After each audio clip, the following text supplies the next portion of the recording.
The faded pencil strips spelled out rough poems, descriptions of sunsets and hangings, saloon scenes, cowboy tall tales, the wide open prairie, and the sharp retort of the gun. From Owen Wister's pen, the cowboy myth was born and became a true relic of Wyoming's rich past.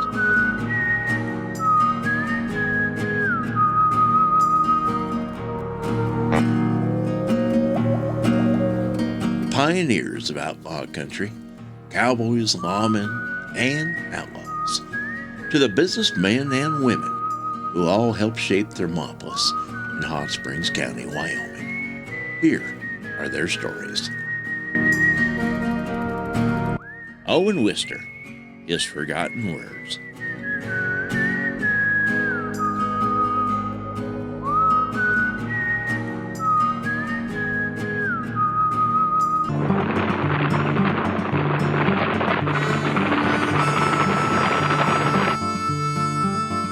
Welcome to another episode of Pioneers of Outlaw Country, where we delve into fascinating stories from Wyoming's past that often go unnoticed.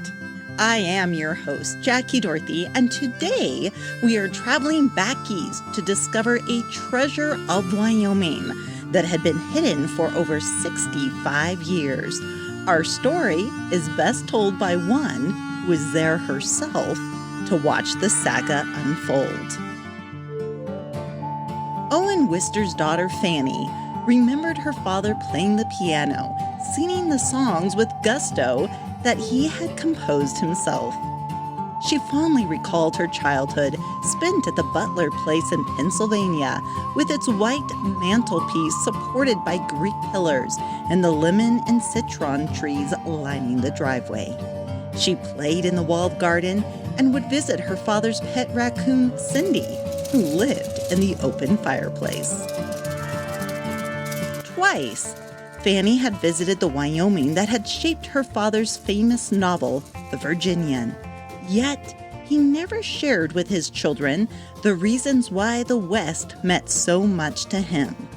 Until, that is, a librarian brought her father's legacy out of the shadows. Owen Wister never talked about the West to his family, Fanny wrote in her book, Owen Wister, Out West.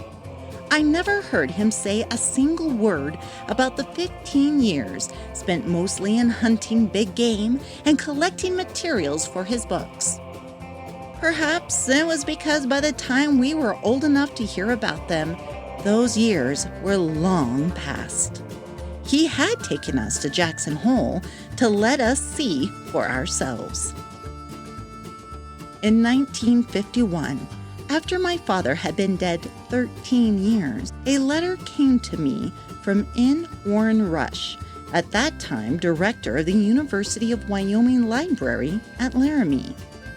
Mr. Rush said that 1952 would be the 50th anniversary of the publication of The Virginian, and that he hoped to collect for the library's Owen Wister room a copy of every edition of The Virginian ever published in any language. He also said that the library was going to celebrate the anniversary with a ceremony. Did we, he wondered, have any manuscripts that we would give to the Wister room? Because we had always been told that my father destroyed his manuscripts as they were typed, and we had never seen a manuscript of his, we assumed that there were none. I replied to Mr. Rush that there was little we could do to add to the Wister room. I then got another letter from Mr. Rush asking whether we would give to the Wister room my father's Western diaries. None of us had ever heard of them, and they were not in the files, as I told Mr. Rush. He wrote back, quoting from page 28 in my father's book about Theodore Roosevelt. Upon every Western expedition, I had kept a full, faithful, realistic diary.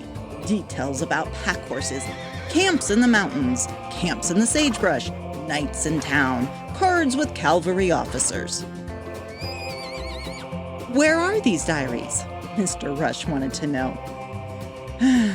It seemed hopeless to to try to find them, but I was determined to look. I rounded up my brothers and we met at Longhouse.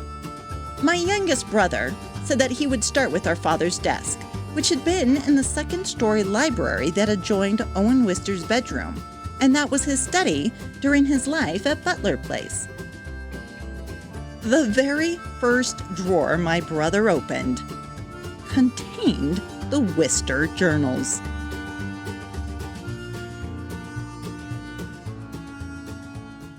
The 15 journals had been in the drawer for 65 years.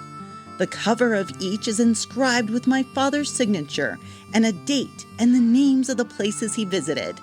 Inside, the tiny, faded pencil handwriting, almost illegible, except for the first sentence of each, relates the Western adventures at the heart of Owen Wister's work. We agreed that the University of Wyoming ought to have the journals, and through Mr. Rush, we asked only that a copy be made for us. The legislature of the state of Wyoming appropriated money for transcribing the journals, and the university library had it done. In the course of a year, transcripts of the journals arrived separately, but not in sequence.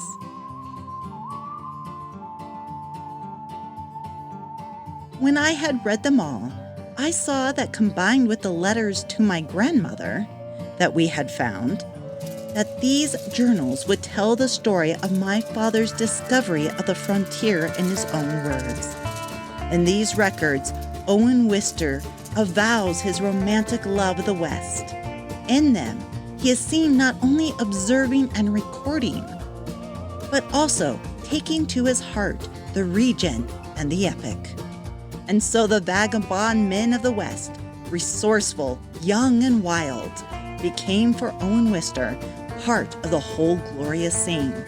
And from his pen, the cowboy myth soared into the imagination of the country. Fanny went on to write a book based on these journals entitled Owen Wister, Out West. Today, these journals of Owen Wister and the desk where they had lay hidden for over 65 years are at the American Heritage Center in Laramie, preserved for future generations. His observations are a window into Wyoming's past and are considered by many more valuable than gold.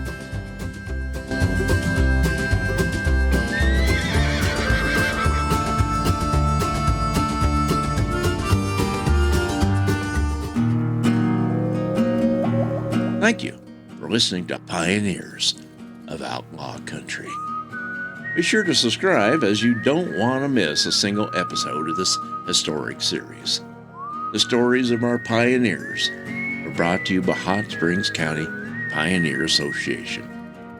This program has been made possible through a grant from Wyoming Humanities. This was a production of Legend Rock Media.